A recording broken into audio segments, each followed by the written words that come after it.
Gore galore this week, folks. Please tread carefully if that is not your desired flavour of horror. PseudoPod, episode 751, April 2nd, 2021. This week's story, as well as The Infirm by Scott Beggs.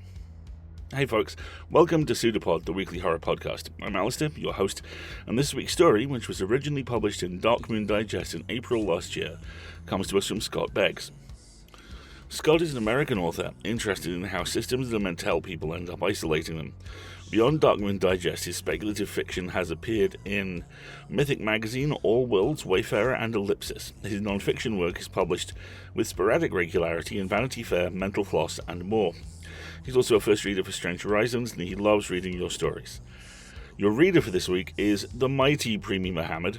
Preemi is an Indo-Caribbean scientist and speculative fiction author based in Edmonton, Alberta, Canada. She's the author of novels Beneath the Rising and Broken Darkness and several novellas. She is also an associate editor and social media manager for EscapePod, and her short fiction has appeared in a variety of venues. She can be found on Twitter at Preemisaurus or on her website, which we will link to in the show notes. Preemi is one of the most extraordinary talents in human beings it's ever been my good fortune to know, and she is possibly the most high-value Twitter follow I have right now. She's really good fun. Do follow her on Twitter and read her books, they're amazing. So without further ado, we have a story for you, and we promise you, it's true.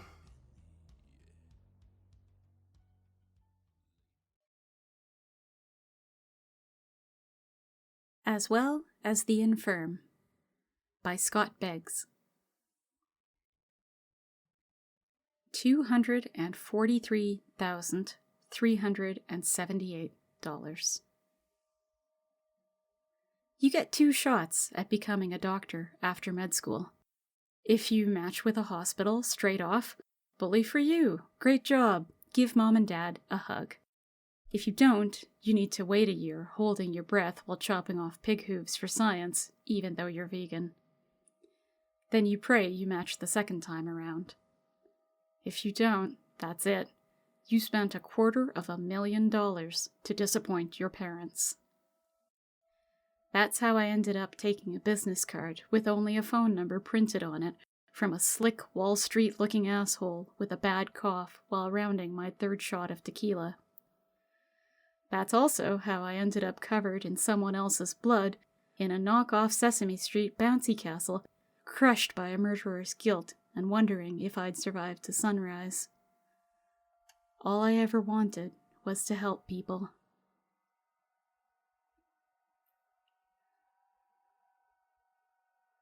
My mother named me Jayanti, although people seem to relax when I tell them they can call me Jay.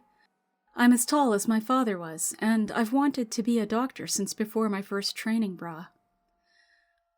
The night before my dream died, Chandra, Mackie, and I got drunk playing Fuzzy Operation. You know, the kids' game. Tiny plastic maladies. Light up the patient's nose, get buzzed, do a shot. I swirled my lone stars to make tiny cyclones in the bottles. I pulled the labels off in single, pristine pieces and thought solely of whether I would match to a hospital this time around. Second time lucky. Mackie kept zapping the funny bone, his long, dark fingers slipping at just the wrong moment. Chandra kept laughing like mad and pouring his Cuervo Gold. We got drunk and pretended the future wasn't coming for us in the morning. We all avoided bringing up my fragile position until, following a sloppy group hug at the door, Mackie flashed his 100-tooth smile and said, "Jay, if you don't match, the system's broken." Well, I didn't match.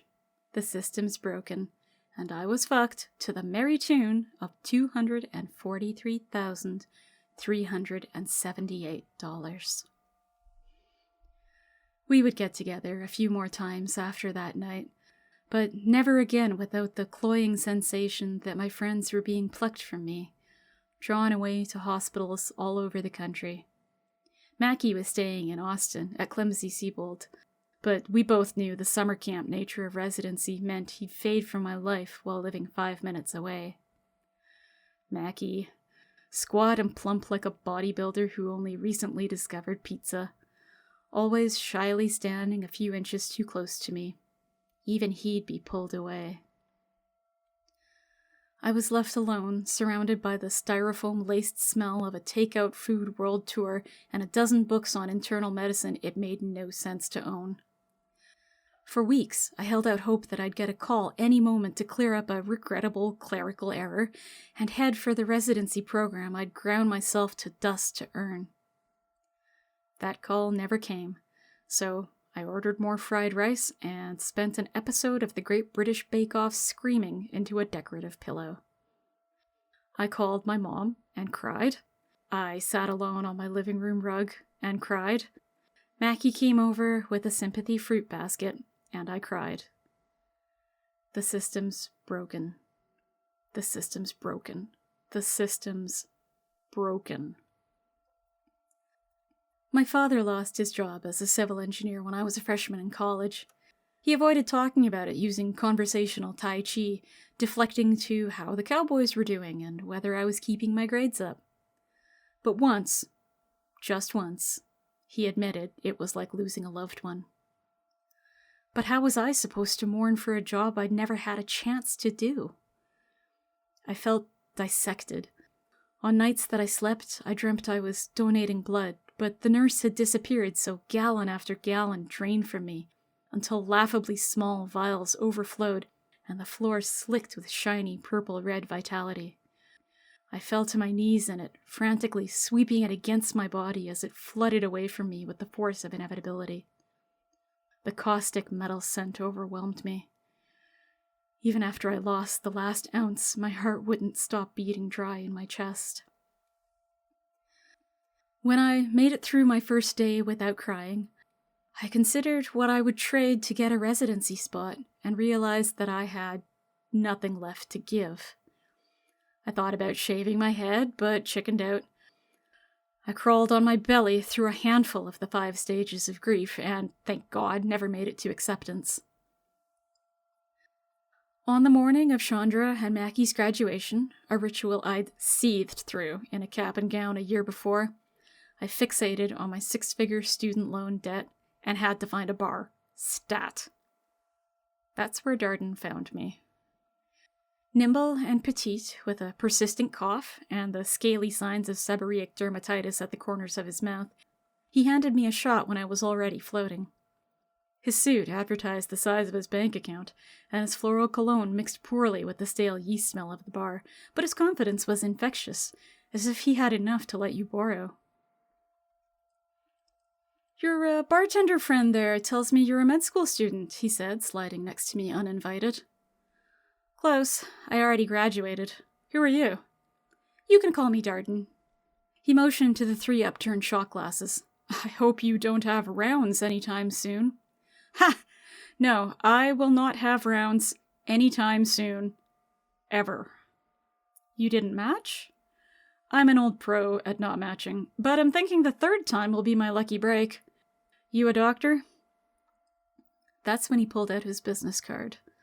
Plain white, black ink, no name, just a phone number. "Definitely not. Never had a sense of sacrifice bordering on self-hatred."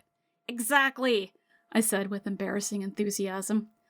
I took the card without thinking.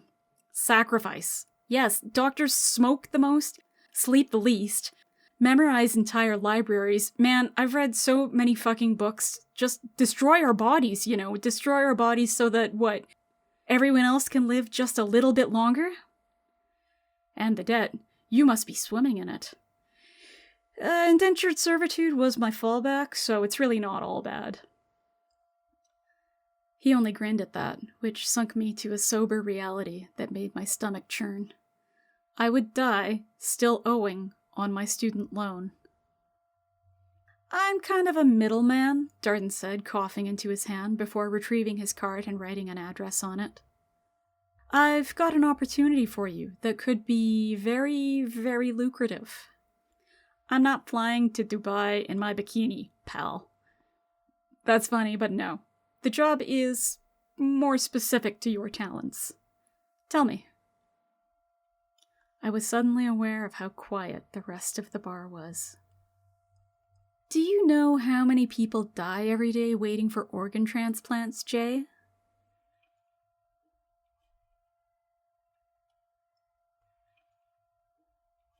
Gutierrez Brothers' funeral home was on the east side of the highway, near an Iglesia Bautista, a neon-bathed corner shop, and rows of modest brick homes overlooking potholed streets, but everything was calm at midnight.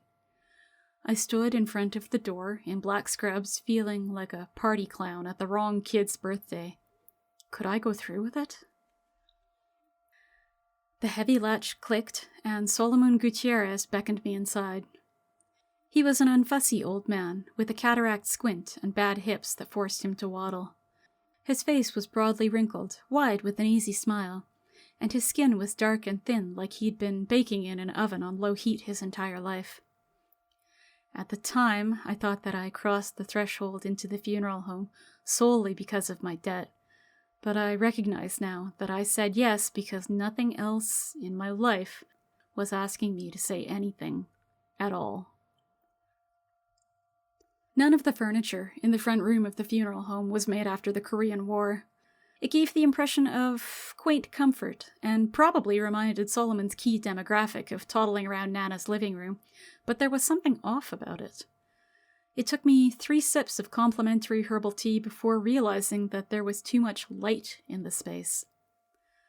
Clouds of fine particles swirled rampant through the air. I could feel the plush fabric of the settee fading, the fine oak of the coffee table drying out, and the pages of shelved books no one would ever read yellowing. I cringed at the exposure. A place like this needed a little darkness. Where there should have been a faint smell of mildew and sweat, there was only the sharp cut of fake vanilla that gave the parlor its showroom airs, threatening to expose the lie at the heart of it. Never mind the sofa enveloping you or the tinny clink of teacups resurrecting a sweet memory, this was not your living room. It wasn't anyone's living room.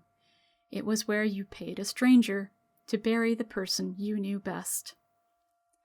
You must be proud of what you've built here, I said, carefully placing my cup down on its gold-rimmed saucer. Oh, yes, very, very proud indeed, Solomon replied, his voice sugarcane sweet.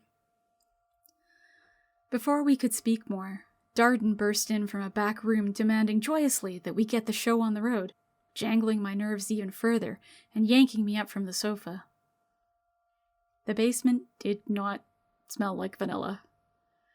The fat old woman's body lay on a gurney with a loose sheet draped over it. She was blue from whatever they were using to keep her cold, and her hair clung to her scalp as if someone had glued it on in a hurry. Beside her was a row of red coolers like you might take tailgating, filled with medical-grade ice packs. I wanted to be horrified. Instead, I buzzed with how eager I was to hold the scalpel again. The sight of her brought a keen glaze of familiarity, the resuming repetition of my medical school cadaver studies that steadied my nerves and, in that moment, gave me an activating purpose. Vintage Tejano music played on a crummy radio, and I cut into her belly. You won't be able to imagine it. What they don't show you on TV dramas is the physical strenuousness of surgery, all that sweat. It's a marathon on your feet that requires complete, constant focus and an acrobat's muscle control. Doctors lose pounds of body weight during procedures, just like NASCAR. The kidneys, the heart, the liver, the lungs, the pancreas, the intestines, the thymus. The corneas were trashed, but everything else was in working order, and I felt the cool, slimy heft of each part of her that I carved out, imbuing me with a stirring sense of importance that I craved. But when it was done, when I shed that adrenalized cloak of purpose, I became aware of the scent of chemical-soaked skin, the forever stare of her eyes, the grays and blues and pinks and blacks of her insides. I started to wonder who she was, what she was like, who loved her, why she had ended up here. It came in one strong wave. The metal of the gurney felt too slick, and my feet couldn't quite find the floor.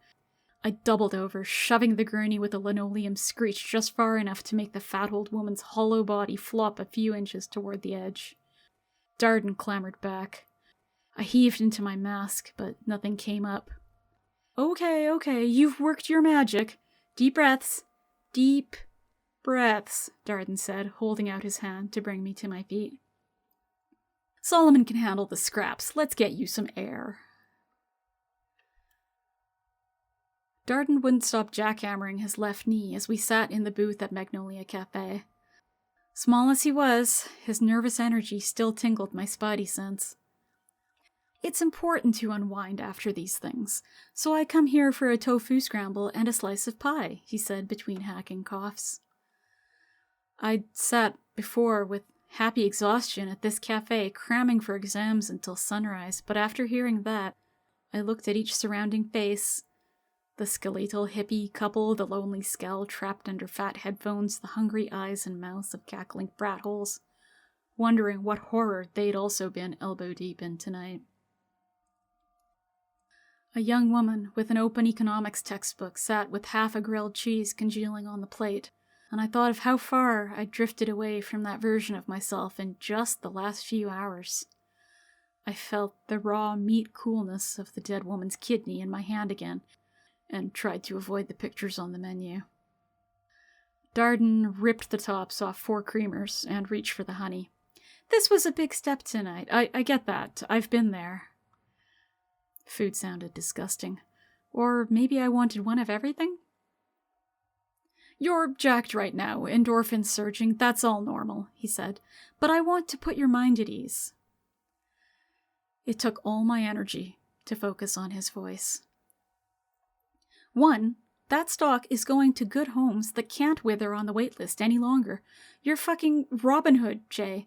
A half dozen GoFundMe drives scored their reward tonight. He stirred the creamers and a generous stream of honey into his cup. The chattering around us seemed to grow louder, and I leaned forward, mouth dry, trying to resurface. What about desecration? I asked, surprised to hear my own voice. He clicked his tongue against the side of his mouth.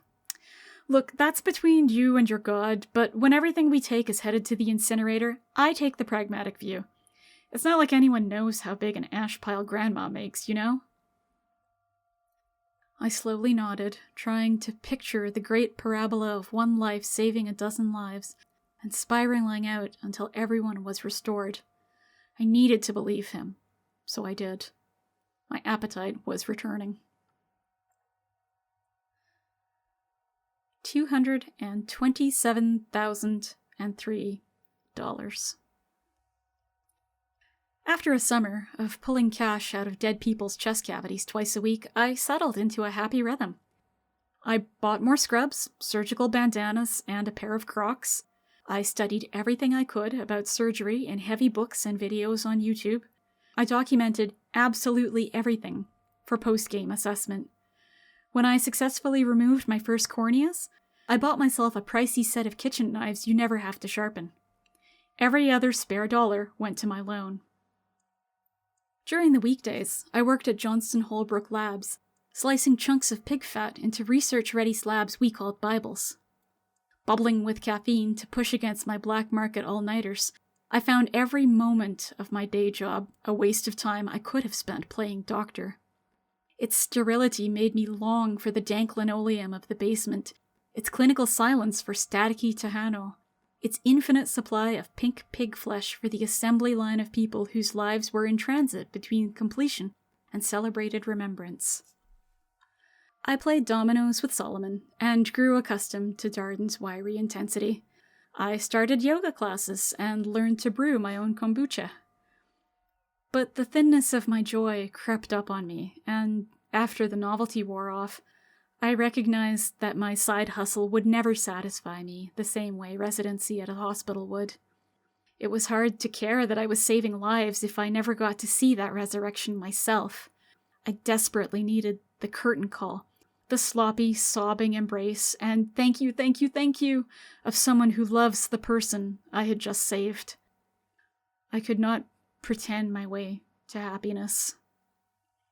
As thrill turned to drudgery, I found both comfort and frustration in still wanting to be a doctor. I spent August falling asleep for half an hour only to be awake the rest of the night. I paced and shivered and shook around my apartment and only called my mom once a week. One morning, I hunched inside a hot shower and found my fingertips were still freezing. The warmth had evaporated from me, as if reaching into each body to harvest their offal pulled me deeper down into gray flesh, up to my knuckles, to my wrists, threatening to spread across every inch of bone and flesh. I saw myself crawling inside that first fat woman's chest cavity, pulling her skin flaps shut behind me, and making it my tomb. My call to Mackie went to voicemail.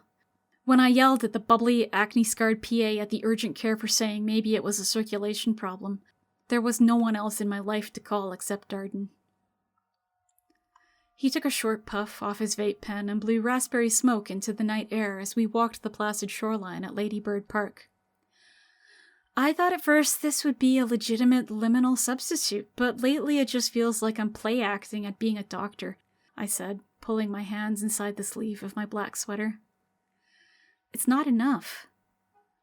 A few others reached this point. Being this close to him made my lips feel chapped. You're paying bills, but you can read a calendar. How many years of yanking out kidneys from Great Aunt Mirabelle before you're square? At this rate, 18 years. Have you considered becoming a radiology tech? Oh, fuck you. Then it's time for a raise, he puffed again. If you really think you're ready for it. Ready for what exactly? $104,888. Anthony Jenkins ran track, but wasn't good enough for a college scholarship, so he dropped out to get a job stocking at H-E-B to help at home. His mother Gladys did janitorial work for 2 companies and cleaned houses whenever she could. Her chemo still wasn't paid for, and she considered stopping it, but Anthony wouldn't let her, even though he had no clue where to get that kind of money. That's where Lloyd came in. Lloyd had money, and Lloyd needed a lung. In the legitimate system, if one of your organs blows out on you, you get added to a wait list with far more people than parts. The system doesn't care how much money you have, or if you're cute, or play the piano better than everyone else at your school. Your only hope is that enough people die before you do. That's the subtext for every prayer you send to God. Please, please, please let them all die before me. The system is broken. The system breaks you.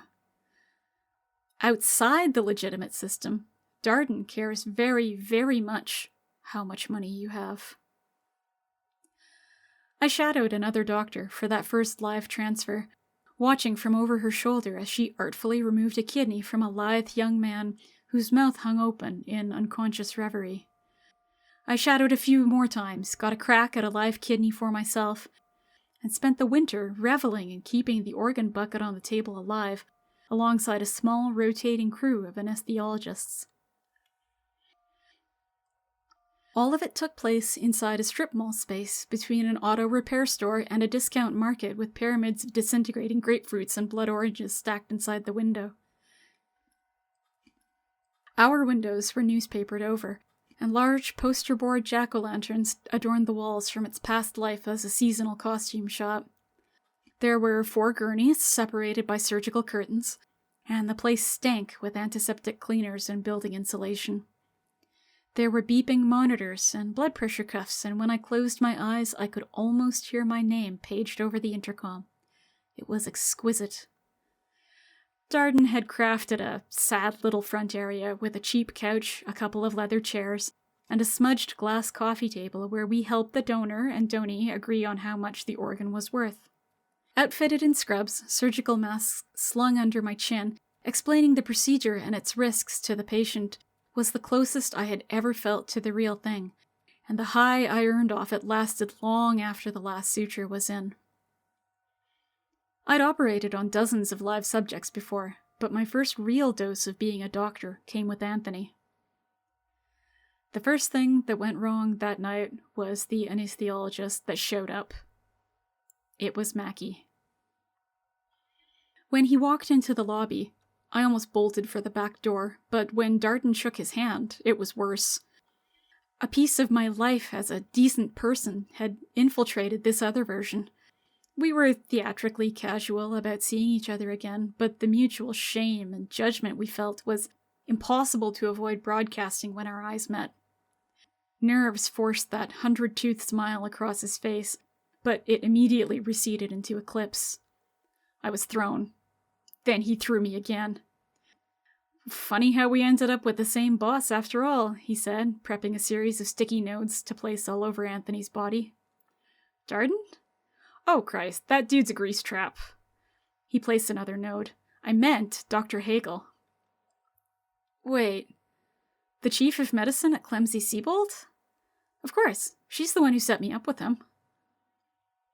Confusion, yes, but also rage that someone so respected lorded over our dark market. Embarrassment that I was only adjacent to that respectability. Relief that there was a backbone of legitimacy behind everything we'd been doing. Horror to see beyond my dank operational cell. I don't know if I cleared these emotions from my mind before we began. I don't know if what happened would have happened to anyone. I don't know if I had any business in that room. All I remember is Anthony's eyes taped shut, the microscopic slip of my hand, the nick in his renal artery, and the blood rising against the sides of stomach and small intestine. I sponged and tamped down sterile bandages, but the blood kept pooling. I applied pressure until Mackie shoved me out of the way and did something I couldn't quite see. The room turned violet, and I stumbled back, useless and hyperventilating. The monitor sounded a piercing alarm which turned into the single, steady tone. Mackie kept working, and I regained my senses enough to assist him in digging through the red muck to clamp the artery at various points. When Mackie got them in place, I started CPR, but it wasn't enough. By that point, it almost never is. Darden calmly rose, walking to the monitor and pressing a button to power it down.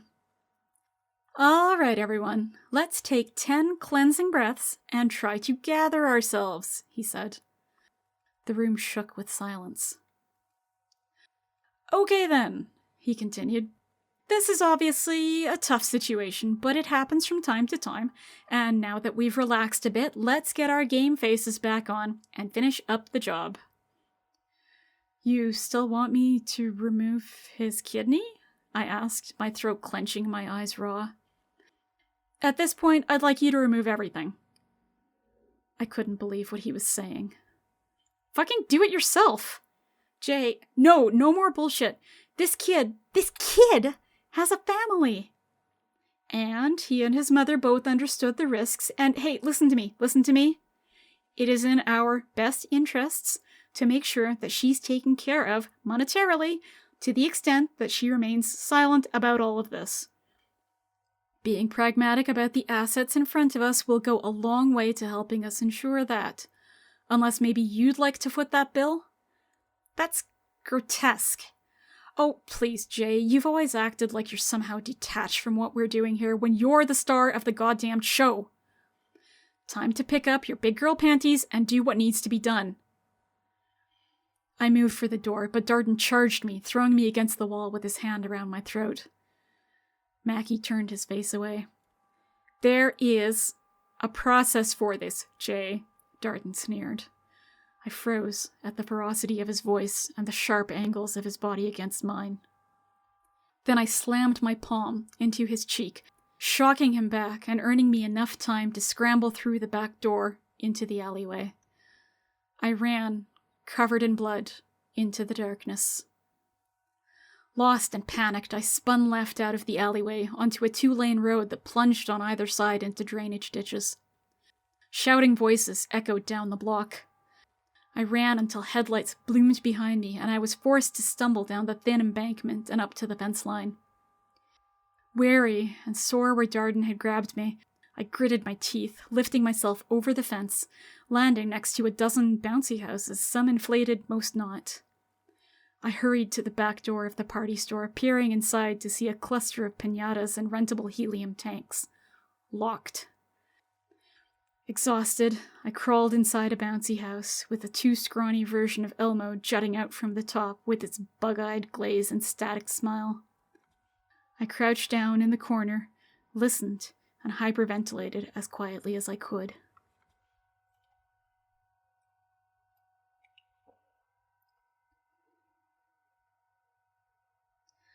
I slept on the plane to my mom's house in California. I hadn't bothered going back to my apartment. After a frightened woman found me asleep inside the bouncy castle, I stole some clothes from a laundromat and caught a cab to the airport. My mom, short and sturdy with wide open arms and a sandalwood white bindi on her forehead, had not changed since I'd seen her last. She didn't ask me why I'd suddenly landed on her doorstep, just chided me for not visiting enough and remarked that my job must be so stressful. The house hadn't changed either. The carpet was soft with daily care, and the mist of spices constantly flying around the kitchen permeated every room with thick smells of cinnamon and spicy lal mirch. She embraced me, and I relaxed. She cooked for me, and I collapsed. I read the first page of an old paperback 20 times. I slept. We got pedicures, and Mom told me what she planned to plant in the fall. We chopped mangoes and ate them with yogurt. We walked to the park by the house and back. That night, for the first time since a friend's surgeon father showed up for 5th grade career day and told me I could be a doctor too if I rigorously dedicated my life to it, I considered what other job I might do. I struggled to come up with much, but I caught a sliver of a life beyond a dead childhood dream. But at the end of the week, Mom brought in the mail. There, tucked in among the shopper saver and a credit union statement, was a tidy little envelope addressed to me. The return address was the same one Darden had scribbled on the back of his business card. Inside was a Mother's Day card. $85,332. My nights became slogs that mirrored the day. Worn thin, nearly broken, but stuck, I shaped pig fat into Bibles between lectures on how I looked tired and carved out all the useful bits from useless bodies in Solomon's basement. I never worked on a live patient again. I haven't been completely honest with you, and that's my fault, Darden said when he picked me up from the airport. Finding you at that bar wasn't by chance. Dr. Hagel keeps her eye on promising students who fizzle out, and here you are. You've upset the natural order, but if you keep your head down, everything else is forgiven. He grinned with the promise of future violence. So, my head was down. All the joy I felt removing organs from dead bodies was gone. Darden had robbed me of it. When I closed my eyes at night, I saw an assembly line of decaying flesh stretching well beyond the horizon. I told myself I had no choice. I pictured my mom, frozen and graying in Solomon's basement with Darden's greedy hands shoved inside. I wilted against the threat. The drudgery lasted until September, about the same time my mom was planting her celosia, when the police discovered Anthony's body. His chest and stomach cavities stuffed with newspaper. I heaved, and this time, something came up. The disregard of the act awoke the last shred of who I once was, and a lot of things happened very quickly. I gathered up every note and picture I'd ever taken of our operations, and called Clemsey-Siebold to let them know I was coming.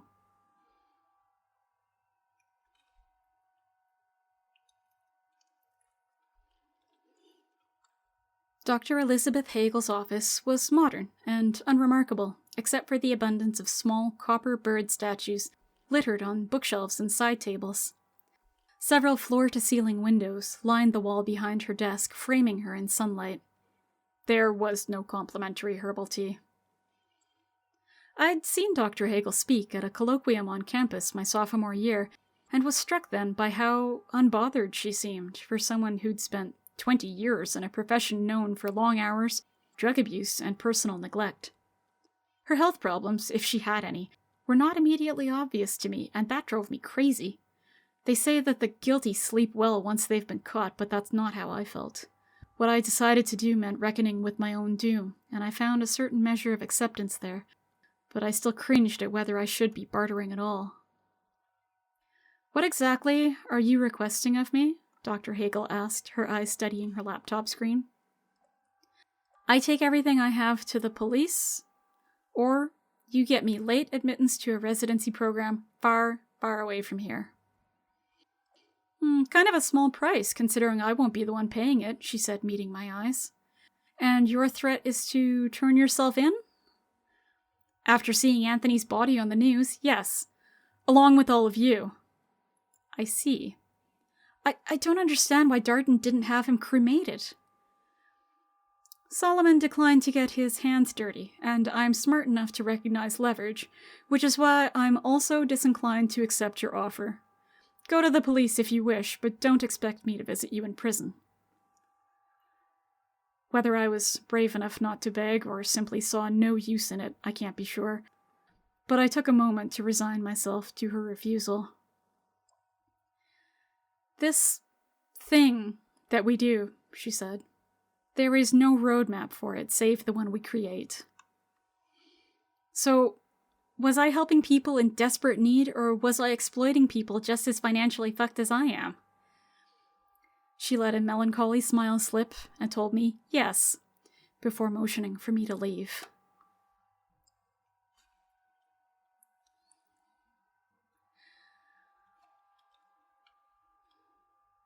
The system was broken, and so was I.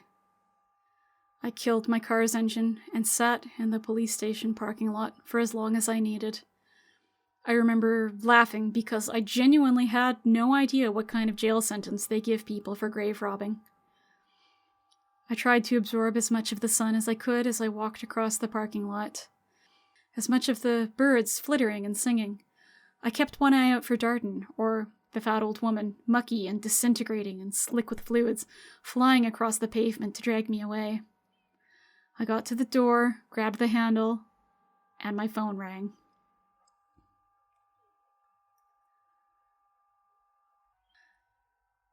$70,532. You get 3 shots at becoming a doctor after med school. Match with a hospital straight off, pad your resume by prepping pig parts for lab tests and score on your second try, or extort a prominent chief of medicine who's running an illegal organ racket.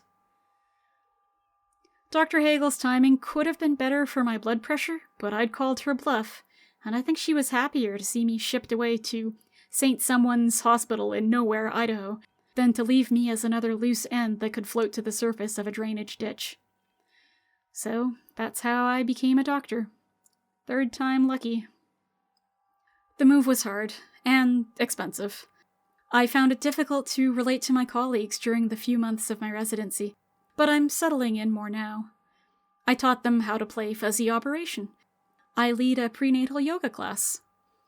I disimpact bowels and deliver babies. I shove tubes into throats and urinary tracts. I'm up to my elbows in almost every warm liquid the human body creates. It's everything I've ever wanted, and I've got to tell you, it lives up to my every expectation. My exhausting dream. I still have the nightmares, too. In my personal favorite, I'm standing barefoot in the fat old woman's open gut, squishing intestines warm as congealed cheese between each toe. My mother lies on our weathered kitchen table in front of me, telling me my job must be so stressful, as I cut neatly into her, pulling away cubes of her meat and eating them with slippery globs of yogurt. Otherwise, I have never been so happy. I've never felt so free to pay the minimum monthly amount on my student loan. This morning, I assisted with my first legal surgery, a hernia with no tailgating equipment in sight. The lead surgeon was tall and thin and sharp with jaundice-kissed eyes. He was warm and funny and complimented my work, although I mostly stood off to the side. As we scrubbed out, rubbing our forearms almost raw with soap, he lamented how tough it was for residents. He said if I ever need some extra cash, ever got desperate, he could hook me up with a very, very lucrative side gig. Off my silence, he grinned and asked if I wanted to tell the patient's family that everything had gone smooth. Walking from the OR to the waiting room, I struggled to peel the shock from my face and felt double the shame that I couldn't shake it. Couldn't compartmentalize. The patient's wife and young daughter were a matching set of straw blonde hair. I introduced myself as a doctor, savoring a sweetness from it I hope I never get tired of. Our talk was businesslike and kind, clinical and comforting, direct and softened with head nods. I swear I nailed it. The daughter, with wet eyes and a skull full of teeth that would soon need braces, told me, "Thanks for helping my daddy. Someday, I want to be a doctor just like you."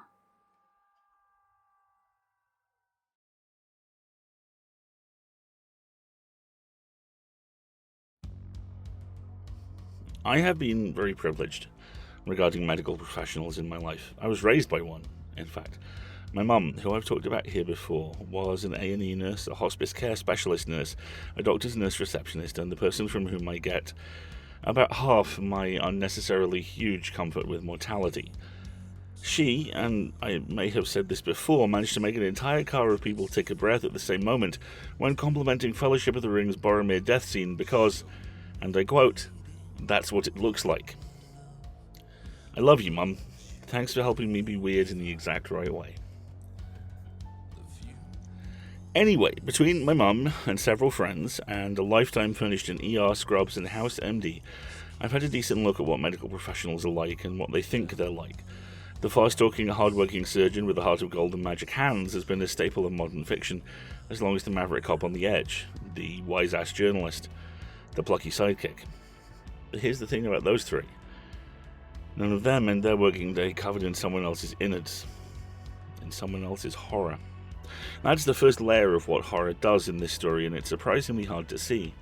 Scott does an incredible job putting us inside the protagonist's head and their somewhat unusual, shall we say, relationship with Ica and Gore, something that Preemie really takes over the line beautifully in that remarkable reading. It's part of the job, like kitchen leftovers, like scrap paper. It's just made of people, and the job's fundamentally pretty fun. But the real horror here lies not in the hands of the protagonist or what those hands are covered in. Rather, it lies in the society that creates them, and they know it, and that's hard and sharp and precise. That is scalpel cut horror. Not only is there the needlessly competitive fighter jocks with scalpels approach to residencies, not only is there the single-serving friends approach, which renders the abandoned into the not quite good enough and the not quite human. Not only is there the awful moment where our protagonist is reunited with a friend who did it the right way in the wrong place, there's the fact that when it all comes down to it, everyone knows the war is over, everyone knows the good guys lost, everyone knows this is just how the system is. You can't sign a check with a Hippocratic oath. You can't staunch bleeding with an off-the-books bonus. Neither back down, and so the world becomes an endless tug-of-war between compassion and commerce, between dead-eyed pragmatism and desperate compassion. Patience. Meat. The very nature of what constitutes human, defined not by the ethics and principles of a society, but by the bottom line, and worse, by the prejudices no one wants to look in the eyes, and when we don't look it in the eyes, that's how Arkansas happens. That's how an American state passes a law making it legal to refuse medical care to trans Americans. To be clear, trans rights are human rights, and human rights need all the help they can get, as this story beautifully, horrifically, tragically demonstrates. Expertly written and expertly read. Thank you both. We're now paying associate editors who are slush readers, and the first line of contact for every magazine and author, basically everywhere, ever. They are the unsung heroes of the industry, and we're singing them. We're currently paying all 4 shows associate editors at a reduced rate, because we aren't quite at the target donation level yet, but it was time to get this done, so off we go. To that end, we will need your help, especially as, in addition, you also pay for, well, how can I put this nicely, everything else. Literally, stories, staff, tech, you name it, so thank you. And if you can, please either donate time or money. For time, it's dead easy. Did you like this story? Then talk about it on social media. Leave a review. All that helps like you would not believe. Money is literally the only thing that helps more. With money, you can subscribe and get free audio goodies galore from as little as $5 a month through either Patreon or PayPal. And if you have Amazon Prime, with 5 minutes you could support us with $5 a month, basically for free. It's a little fiddly, but there is a walkthrough for you at escapeartists.net/Twitch. So if you're on Twitch, do go, or Amazon Prime, do go check that out. Massive thanks to Marty, who produced this episode so brilliantly. We will return next week with It Rises from Between My Bones. This is an astounding story, focused on cancer, by Donna J.W. Monroe, and read by my editor, friend, and all-around badass Karen Bovenmeyer. Then, as now, will be a production of Escape Artists Incorporated and released under a Creative Commons Attribution, Non-Commercial No Derivatives license. And we leave you with this quote from Bringing Out the Dead, Joe Connolly's astounding novel of paramedic burnout, and the best Scorsese movie no one can remember. Saving someone's life is like falling in love. The best drug in the world. For days, sometimes weeks afterwards, you walk the streets, making infinite whatever you see. Once, for a few weeks, I couldn't feel the earth. Everything I touched became whiter. Horns played in my shoes. Flowers fell from my pockets. You wonder if you've become immortal, as if you've saved your own life as well. After all, God has passed through you. Why deny it? That for a moment there. Why deny that for a moment there? God was you. We'll see you next week, folks. Until then, have fun. It's a pseudopod. It's a big foot. It's all about podcasts these days.